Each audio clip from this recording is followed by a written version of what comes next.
आज आपण कॉलीफ्लॉवरचा रस्सा बनवणार आहोत। खूप छान रेसिपी आहे, अगदी छान चमचमीत ह्याची आमटी होते अगदी।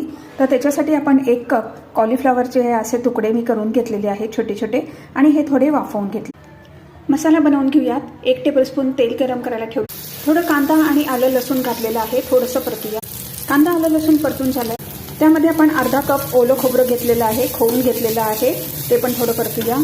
खोबरं भाजून झालं आहे, 1.5 टीस्पून लाल मिरची पावडर घातली आहे, ती पण मिक्स करूया। मसाला भाजून झालाय, विस्त बंद करूया।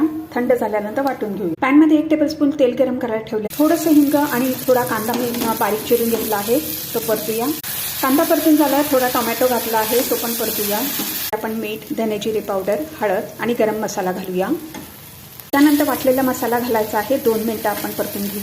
मसाला चांगला परतून घेतला, पाणी आणि कॉलीफ्लॉवर घातलाय, 5 मिनिटं मंद विस्तावरती शिजवून घेऊया। आपली कॉलीफ्लॉवरची भाजी आता तयार आहे।